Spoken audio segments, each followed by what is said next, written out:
Oke, selamat pagi semuanya. Selamat datang di kelas agama. Saya doakan, saya harap kita semua baik-baik saja dalam keadaan yang sehat. Saat ini kita akan mulai belajar kelas kita. Kelas 11 masih belajar tentang kitab Daniel. Sebelumnya mari kita berdoa. Bapa di surga, Bapa yang baik, kami memohon kepadamu Allah sumber hikmat, pengetahuan, agar mau menolong kami supaya boleh mengerti akan firman Tuhan.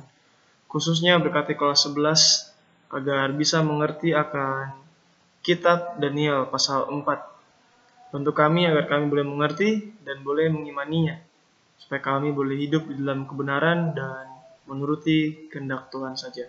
Di dalam nama Tuhan Yesus kami telah berdoa. Amin. Sebelum kita mulai, saya mau bertanya kepada kita semua. Mungkin dijawab di dalam hati aja. Pernah nggak melihat orang sombong? Atau pernah nggak kita jadi orang yang sombong?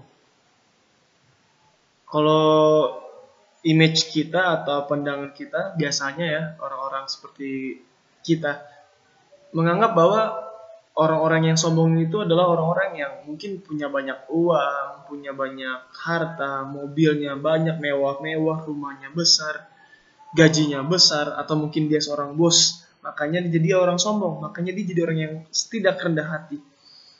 Tetapi faktanya, saya pun yang bukan orang kaya ataupun kita semua, manusia yang berdosa, sering menjadi sombong, sering menjadi orang yang tidak rendah hati, tinggi hati, atau merendahkan orang lain. Dan kesombongan adalah salah satu tindakan yang sangat tidak terpuji, dan Alkitab menentang akan tindakan ini. Oleh karena itu, Tuhan mengatakan bahwa kita harus rendah hati, karena orang yang tinggi hati akan direndahkan, dan orang yang rendah hati akan ditinggikan oleh Tuhan. Kita tidak boleh merendahkan orang lain, karena ketika kita melakukan itu, kita pun akan direndahkan oleh Tuhan pada akhirnya. Apapun yang kita punya, kita nggak boleh sombong.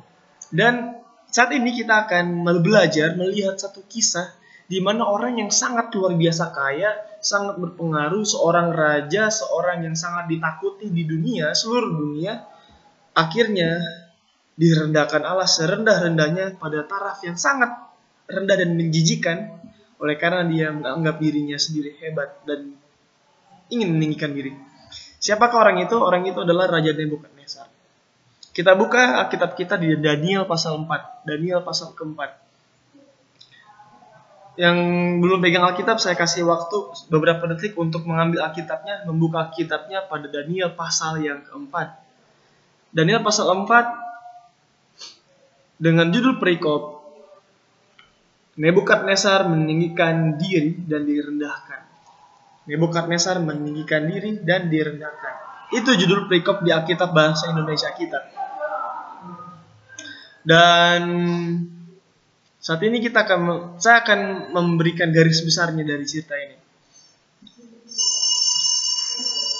Sebelum kita masuk, hingga pasal 4, sudah dua kali Raja Nebukadnezar dipermalukan oleh Tuhan. Kenapa? Karena dia sombong. Yang pertama di peresmian patung emas. Ketika Raja Nebukadnezar ingin membunuh 3 orang Ibrani, yaitu Misael, Hananya, Azaria, atau bahasa dari Babelnya, Sadrak, Mesak, dan Abednego dimasukkan ke dalam perapian, dan Nebukadnezar mengatakan apa? Tidak ada yang sanggup melepaskan engkau dari tanganku, bahkan dewa-dewa sekalipun. Akhirnya Tuhan melepaskan 3 orang setia ini. Yang kedua adalah di pasal 4. Kita akan melihat dan belajar bagaimana cara Tuhan mempermalukan Raja Nebukadnezar. Yaitu pada saat kapan? Nah, kita lihat di sini. Pada waktu Nebukadnezar dihalau atau dikeluarkan dari kalangan manusia dan menjadi seperti hewan. Nanti kita akan belajar di slide berikutnya. Ini Daniel pasal 4 adalah kitab yang menuliskan kesaksian Raja Nebukadnezar. Kesaksian Raja Nebukadnezar tentang bagaimana besarnya Tuhan itu, bagaimana mulianya dan berkuasanya Tuhan itu mengalahkan seluruh manusia di bumi, termasuk dirinya sendiri, Nebukadnezar. Mari kita baca di Daniel pasal 4 ayat 1 dan sampai 3. Dari Raja Nebukadnezar kepada orang-orang dari seluruh bangsa, suku, bahasa yang diam di seluruh bumi. Bertambah-tambahlah kiranya kesejahteraanmu. Aku berkenan memaklumkan tanda-tanda atau menyatakan tanda-tanda dan mukjizat-mukjizat yang telah dilakukan Allah yang Maha Tinggi kepadaku. Betapa besarnya tanda-tandanya, dan betapa hebatnya mukjizat-mukjizatnya. Kerajaannya adalah kerajaan yang kekal dan pemerintahannya turun-temurun. Jadi Daniel pasal 4 adalah satu kesaksian dari Raja Nebukadnezar. Di sini dibilang Nebukadnezar mengakui kesombongan hatinya. Dia menceritakan secara belak-belakan atau terus terang tentang metode apa yang Tuhan gunakan untuk mempermalukannya. Jadi kalau di film, kalau kita nonton film ini filmnya modelnya dari akhir cerita ke cerita sebelumnya. Jadi cerita di Daniel pasal 4 ayat 1 sampai 3 itu akhir dari cerita ini, dan Raja Nebukadnezar menceritakan apa yang telah dialaminya sebelumnya. Nah, itu dia. Apa yang dialaminya? Nah, kita lihat. Aku diam dalam rumahku dengan tenang, meluk. Saya ceritakan saja garis besarnya, nanti kalian bisa baca di slide. Jadi Raja Nebukadnezar mengatakan di ayat yang ke-4, pasal Daniel pasal 4 ayat 4, dia bilang, aku Nebukadnezar diam dalam rumahku dengan tenang dan hidup dengan senang dalam istanaku. Ini menandakan dia sombong. Dia bilang, saya tenang, saya hebat, saya makmur, saya senang dalam istanaku. Lalu aku mendapat mimpi yang mengejutkan aku. Ketika Raja Nebukadnezar dalam kehidupan yang senang-senang, makmur, menyatakan diri hebat, saat itulah Tuhan mengganggunya dengan rasa takut dan kekhawatiran seperti cerita Yesus, yang Yesus ceritakan tentang orang kaya yang bodoh, yang menganggap dirinya makmur, dia hebat, dan tidak memerlukan apa-apa lagi. Nebukadnezar diganggu oleh Tuhan dengan satu mimpi yang gak enak. Ketika dia bangun dari mimpinya, dia ingat mimpinya. Tidak seperti dia di Daniel pasal 2, Nebukadnezar bermimpi dan dia tidak ingat mimpinya. Tetapi di Daniel pasal 4, Raja Nebukadnezar terbangun dari mimpinya dan dia ingat mimpinya apa. Dan ketika dia bangun, dia memberikan titah atau perintah untuk mengumpulkan seluruh orang-orang bijaksana, orang-orang berilmu, ahli nujum, ahli ramal, dukun-dukun dikumpulkan, dan raja menceritakan mimpinya. Tetapi tidak ada satupun di antara mereka yang mampu mengartikan mimpi dari Raja Nebukadnezar. Walaupun raja sudah menceritakan apa isi mimpinya.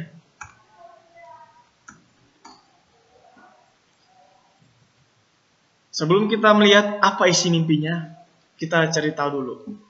Kenapa raja jadi sombong? Ingat, frase di sini bilang aku diam. Frase di sini bilang apa? Aku diam dalam rumahku dengan tenang, melukiskan bahwa kerajaannya dalam keadaan aman dan tentram. Perasaan sombong timbul dalam dirinya karena kemenangan atas seluruh musuh-musuhnya. Apa saja yang telah diraih oleh Raja Nebukadnezar. Salah satu penulis terkenal, salah satu penulis sejarah bernama Vandel. Dia memberikan sedikit informasi tentang Raja Nebukadnezar. Dia menuliskan bahwa Raja Nebukadnezar disebut sebagai royal builder atau pembangun kerajaan. Jadi kerajaan Babylon adalah kerajaan yang megah, dan kemegahannya itu dibangun oleh Nebukadnezar. Apa saja yang dibangun? Nah, ini lihat sini. Ada penelitian arkeolog, penggalian, dibilang pada tahun 899 sampai 1917 oleh R. Caldwell mencakup sebuah area 2 mil persegi. Sebuah sistem double wall, tembok ganda kira-kira sepanjang 10 mil dengan lebar masing-masing tembok 26 kaki mengelilingi kota tersebut. Itu adalah sebuah itu adalah sebuah pusat agama tanpa tandingan. Jadi kota itu dikelilingi oleh tembok yang sangat megah, tidak bisa ditembus oleh pasukan-pasukan musuh. Kota Babylon itu adalah kota yang sangat kokoh, kuat, dan megah. Itu salah satu pencapaian dari Nebukadnezar. Yang bangun itu adalah Nebukadnezar. Dan Raja Nebukadnezar juga membuat kuil-kuil megah, kuil-kuil mewah. Ada banyak kuil-kuil. Di sini dibilang ada daftar 53 kuil yang dikasihkan kepada dewa-dewa penting. Kepada dewa-dewa penting saja. Dan ada 955 Ka'bah yang dibangun dan 384 mesbah di jalan-jalan. Semuanya itu berada dalam kota yang ditemboki, yang besar itu. Dan pada pusat keagungan Babel ada menara kuil, namanya kuil Etemenanki, yang didedikasikan untuk dewa Marduk. Dan kota itu sangat indah. Selama 43 tahun pemerintahan Nebukadnezar telah membangun 3 istana. Bayangkan 3 istana yang hebat. Di bagian selatan ada istana kedua. Nih, ada satu taman gantung. Taman gantung itu tuh adalah sangat indah dan menjadi satu keajaiban dunia saat itu, yang merupakan salah satu dari 7 keajaiban dunia kuno. Ketiga, ada sebuah struktur bangunan yang berwarna-warni, pintu gerbang Istar. Itu melaluinya menjadi gerbang untuk jalan prosesi dari setiap istana menuju kuil Esaglia. Jadi indah banget. Yang pertama ada 3 istana, yang kedua ada taman-taman gantung, indah sekali taman-tamannya, dan banyak gedung warna-warni. Nah itu dia keindahannya. Oleh karena itu Raja Nebukadnezar menjadi sombong tinggi hati karena dia telah mencapai segalanya, melakukan segala sesuatu yang hebat, dan menjadi tinggi hati. Dan ketika dia tinggi hati, dia diberikan mimpi. Tuhan memberikan mimpi kepada Nebukadnezar. Mimpi yang memiliki arti. Apa mimpinya? Mimpinya adalah diceritakan kepada para pegawainya, tapi dia nggak ada yang tahu. Tetapi hanya ada satu orang yang tahu, yaitu Daniel. Daniel menginterpretasi, memberikan arti mimpi kepada raja. Raja menceritakan mimpinya. Begini yang katanya. Saya bermimpi ada satu pohon yang tumbuh di tengah-tengah dunia, tengah-tengah bumi. Tinggi sampai ke atas langit. Dan daunnya melebar sampai ke seluruh dunia, ujung dunia. Dan di pohon itu ada banyak buah. Dan pohon itu memberikan makanan kepada seluruh makhluk bumi.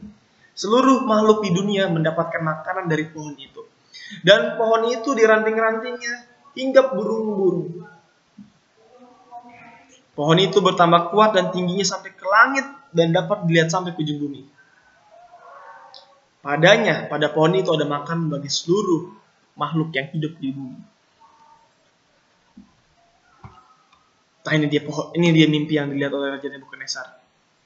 Sampai ke ujung dunia dan seluruh makhluk tinggal di situ. Lalu di mimpi itu, Raja melihat seorang penjaga turun dari langit. Penjaga kudus turun dari langit. Dan penjaga ini memberikan satu perintah. Tebanglah pohon itu. Tebanglah pohon itu. Habiskan pohon itu. Rubuhkan pohon itu. Dan biarlah hati manusianya berubah dan diberikan kepadanya hati binatang. Berlaku selama 7 masa. Ingat, 1 hari dalam Alkitab sama dengan 1 tahun. 7 masa berarti 7 tahun. Tetapi, walaupun pohon itu ditumbangkan, ayat ke-15, kita baca. Tetapi biarkanlah tanggulnya tinggal di dalam tanah dan terikat dengan rantai besi dan tembaga dan rumput muda di padangnya. Jadi walaupun pohon itu ditumbangkan, kata penjaga kudus ini, biarkanlah tanggulnya. Apa tanggulnya? Akarnya. Akar yang masih kelihatan sedikit itu dirantai pakai emas, jangan kasih habis semuanya. Akarnya dibiarkan hidup. Dan biarkanlah hatinya diberikan hati binatang selama 7 masa, 7 tahun. Apalagi yang terjadi? Nah, apa arti dari mimpi ini? Apa arti dari mimpi ini? Sebelumnya mari kita lihat Daniel 4 ayat 17. Tuhan berkuasa. Tuhan berkuasa membuat orang yang lebih tinggi dari orang yang biasa menjadi lebih rendah dari orang yang biasa. Ingat, pohon itu tinggi sekali, pohon itu. Tapi penjaga kudus atau Tuhan itu sendiri turun dan merubuhkan pohon yang sangat tinggi dan menutupi seluruh dunia ini. Dipotong. Tuhan mengangkat dan meninggikan dan merendahkan orang yang congkak. Inilah pengalaman yang sangat memalukan seorang raja besar yang menjadi seperti binatang. Ingat, ketika raja menceritakan mimpinya, Daniel memberikan artinya. Apa artinya? Apa artinya? Mari kita lihat di sini. Ketika Daniel mendengarkan mimpinya, isi mimpi dari Raja Nebukadnezar, Daniel tertegun, Daniel kaget. Karena kenapa? Karena Daniel tahu artinya apa. Lalu ayat 19 mengatakan, lalu berdirilah Daniel yang namanya Beltsasar, tercengang beberapa saat. Pikiran-pikirannya Daniel menggelisahkan dia. Berkatalah raja, Beltsasar atau Daniel, janganlah mimpi dan maknanya itu menggelisahkan engkau. Beltsasar menjawab, Daniel menjawab, Tuanku, biarlah mimpi itu tertimpa atas tuanku dan maknanya atas teru tuanku. Daniel bilang, Tuhan, saya tahu artinya. Raja, saya tahu artinya. Tetapi biarlah arti dan penggenapannya tertimpa atas seluruh musuh tuanku raja. Jangan sampai kepada tuanku. Raja bilang, gak apa-apa Daniel, ceritakan arti mimpiku. Ceritakan kepadaku, jangan takut. Daniel menjawab arti mimpi raja. Dia bilang apa? Tuanku. Kita baca nanti mungkin boleh baca sendiri di rumah. Di Daniel pasal 4 saya sebutkan secara garis besar saja. Tuanku rajalah yang melambangkan pohon itu. Pohon itu tinggi sampai ke langit, daunnya sampai ke seluruh dunia. Tuanku, kerajaan Tuanku sampai seluruh dunia. Kekuasaan Tuanku sampai ke seluruh bumi. Tuanku menjadi seorang yang memberikan makanan kepada seluruh orang di bumi. Kerajaan Babylon menjadi penopang di bumi saat itu. Kerajaan paling besar. Tetapi, Tuanku, penjaga yang kudus turun dari langit, membawakan perintah dari Allah langsung untuk memotong pohon itu, untuk menubangkan pohon itu.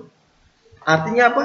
Tuanku raja akan dipotong, akan direndahkan selama 7 tahun. Selama 7 tahun. Dan hati manusia tuanku akan diberikan menjadi hati binatang. Apa maksudnya? Hati melambangkan apa? Hati melambangkan pikiran. Berarti pikiran manusia tuanku raja akan diganti menjadi pikiran binatang. Tuanku akan tinggal seperti binatang, akan makan seperti binatang. Selama 7 tahun. Akan menjadi seperti binatang selama 7 tahun. Mari kita lihat sini. Apa tujuan Allah melalui mimpi ini? The dream function as a warning to the king. Jadi mimpi raja adalah sebuah amaran kepada raja. Allah memberikan 12 bulan untuk pertobatan. Jadi mimpi dan artinya diberitahukan, tetapi Tuhan memberikan waktu 12 bulan untuk bertobat Raja Nebukadnezarnya. Dan Daniel setelah mengatakan mimpi itu, Daniel memberikan satu panggilan pertobatan. Daniel memberikan satu panggilan pertobatan. Dibilang gini. Di ayat 27. Jadi, ya Raja, biarlah nasihatku berkenan kepada hati Tuanku. Lepaskanlah diri Tuanku daripada dosa dengan melakukan keadilan, dan daripada kesalahan dengan menunjukkan belas kasihan terhadap orang yang tertindas. Dengan demikian kebahagiaan Tuanku akan dilanjutkan. Nah, jadi mimpi ini tujuannya untuk memanggil pertobatan, untuk membuat Raja Nebukadnezar bertobat daripada kesombongannya. Dan Daniel ketika memberikan arti mimpi Raja Nebukadnezar, Daniel memanggil Raja Nebukadnezar untuk bertobat. Nah, the dream function as a calling to repent, artinya fungsi mimpi itu berguna fungsi mimpi itu berguna untuk memanggil raja untuk bertobat. Karena kesombongan yang luar biasa, maka Tuhan oleh kasihnya memanggil Nebukadnezar untuk bertobat. Mimpi ini sebenarnya hanya sebuah alarm, sebuah peringatan untuk bertobat. Untuk bertobat. Nah,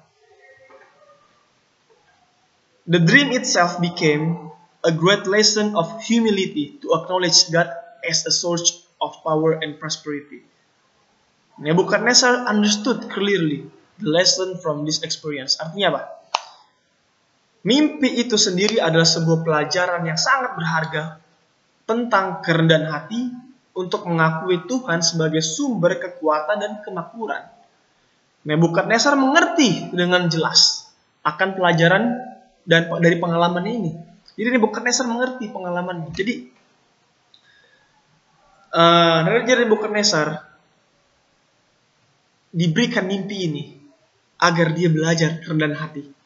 Belajar bahwa Tuhanlah sebenarnya yang memberikan kekuasaan dan kemakmuran, bukan dirinya sendiri. Mari kita lihat ayat ke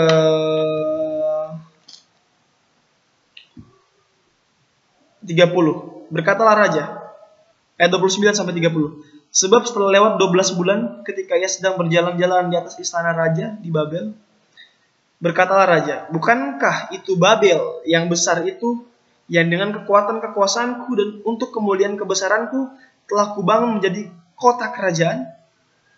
Raja belum habis bicara ketika suatu suara terdengar di langit. Kepadamu dinyatakan, ya Raja Nebukadnezar, bahwa kerajaan telah beralih daripadamu. Engkau akan dihalau dari antara manusia dan tempat tinggalmu akan ada di antara binatang-binatang di padang. Binatang-binatang di padang. Kepadamu akan diberikan makanan rumput seperti kepada lembu, dan demikianlah akan berlaku atasmu sampai 7 masa berlalu. Hingga engkau mengakui bahwa yang maha tinggi berkuasa atas kerajaan manusia dan memberikannya kepada siapa yang dikehendakinya. Ketika 12 bulan berlalu, Daniel Nebukadnezar tidak mau bertobat, dan raja berjalan-jalan di atas istana raja sambil melihat kepada kerajaan. Raja berkata, inilah Babel yang kubangun dengan kekuatanku sendiri. Ketika raja belum kelar ngomong, suara dari langit berkata, kerajaanmu akan berakhir. Engkau akan menjadi seperti binatang. Engkau akan menjadi gila. Sampai engkau akhirnya mengakui kedaulatan Tuhan dan kemahakuasaan Tuhan. Selama 7 tahun akan berlaku atasmu, Tuhan. Penggenapan mimpi. Mimpi itu benar-benar terjadi dan digenapi. Karena Nebukadnezar tidak bertobat setelah mendengar penjelasan Daniel. 12 bulan setelah Nebukadnezar mendapatkan mimpi, maka mimpi ini digenapi. Nebukadnezar hidup seperti binatang selama 7 tahun. Nah, 7 tahun hidup seperti binatang. Nah, vandal penyakit Nebukadnezar telah menjadi subjek perdebatan. Ia kemungkinan menderita dari sebuah bentuk penyakit gila, di mana manusia berpikir bahwa mereka adalah binatang itu. Itu bisa saja likantropi. Jadi kemungkinan terbesarnya adalah Nebukadnezar mengidap penyakit likantropi. Likantropi ini adalah penyakit yang menganggap dirinya sendiri binatang dan berkelakuan seperti binatang, makan seperti binatang, tidur seperti binatang, nggak pakai pakaian. Dan Alkitab mengatakan kukunya Nebukadnezar panjang-panjang seperti burung elang, rambutnya panjang gondrong, nggak digunting-gunting seperti burung Raja Wali, dan makan rumput seperti lembu. Nah, itu dia yang terjadi kepada Raja Nebukadnezar. Tetapi nubuatan dalam Alkitab ini, nubuatan kepada Nebukadnezar ini nubuatan bersyarat. Maksudnya kalau Nebukadnezar bertobat menjadi rendah hati, nubuatan ini nggak akan terjadi. Dan kalau dia tetap tidak mau bertobat, nubuatan itu akan terjadi. Itu namanya nubuatan bersyarat. Seperti cerita Yunus dan Niniwe. Kalau Niniwe nggak mau bertobat, Niniwe dihancurkan. Tetapi Niniwe bertobat, makanya Niniwe tidak dihancurkan. Nah, kalau kelahiran Yesus, contoh dari nubuatan yang tidak bersyarat, pasti terjadi. Nah.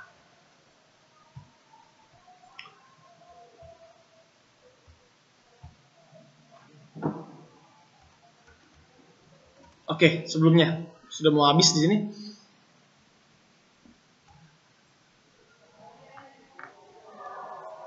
Mari kita baca di ayat ke 34. Kita baca di ayat 34. Nah, mari kita baca Daniel pasal 4 ayat 34. Jadi setelah Raja Nebukadnezar menjadi orang gila, dibuat gila, kehilangan akal sehat, makanya dia jadi binatang.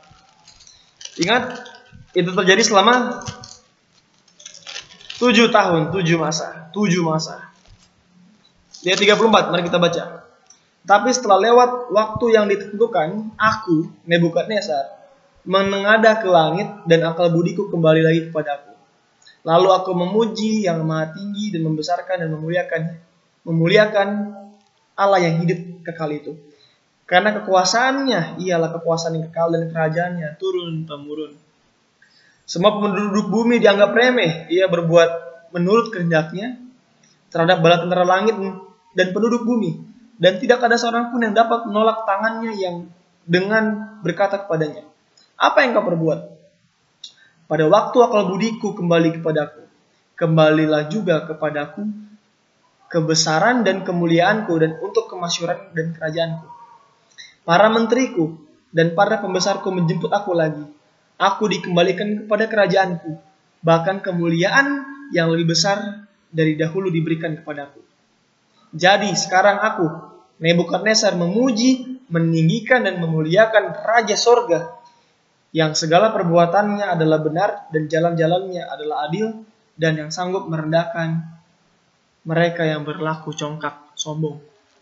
Jadi selama 7 tahun dia menjadi binatang, seperti binatang. Nebukadnezar belajar satu hal, bahwa dia bukanlah apa-apa. Dia tidak boleh sombong karena segala kekuasaan di bumi itu diberikan oleh Tuhan. Dan setelah 7 tahun, Raja Nebukadnezar akhirnya sadar. Dan dia menengadah ke langit, menghadap ke langit. Dan mengakui bahwa Tuhanlah yang berkuasa, bukan dirinya. Akhirnya kerajaannya diberikan lagi kepadanya, kekuasaan yang lebih besar diberikan lagi setelah dia bertobat. Jadi Raja Nebukadnezar pada akhirnya bertobat. Tidak ada bukti bahwa Nebukadnezar kembali murtad kepada penyembahan berhala. Karena Raja Nebukadnezar di ayat 37 mengatakan, aku mengakui Raja Sorga. Ia mati pada tahun ke-17 pemerintahannya atau 1 tahun setelah penggenapan mimpinya. Kesimpulannya, kesombongan dan kecongkakan adalah dosa yang biasa menimpa orang-orang yang besar. Jadi orang-orang besar, orang-orang kaya, terkenal, biasanya sombong. Tetapi nggak boleh seperti itu. Artinya, para pembesar sangat peka terhadap sifat dan angkuh dan sombong. Kuasa Tuhan tidak dapat ditolak dan dibantah atau dilawan. Tuhan tahu bagaimana merendahkan orang yang sombong dan mengangkat serta memberikan penghiburan kepada orang yang berdosa, yang remuk dan berseru minta tolong kepadanya. Dewa kafir tidak berdaya menyelamatkan, bahkan alih nujum dan alih sihir tidak ada artinya. Mereka semuanya tidak berdaya di hadapan Tuhan. Kesimpulannya adalah, kita mungkin memiliki banyak hal di dunia ini, tapi kita tidak boleh sombong. Karena semua berkat yang kita terima saat ini berasal dari Tuhan. Jadi biarlah ketika kita menjadi orang yang terberkati, kita memuliakan Tuhan melalui berkat-berkat kita. Semoga pelajaran melalui Raja Nebukadnezar ini menjadi berkat bagi kita semua. Jika ada pertanyaan, boleh tulis di kolom komentar di YouTube ini. Dan nanti saya akan jawab. Dan jangan lupa ditulis tugasnya. Tolong catat materi ini sebagai nilai tugas kalian. Catat yang penting-penting saja. Tuhan Yesus memberkati kita semua. Amin.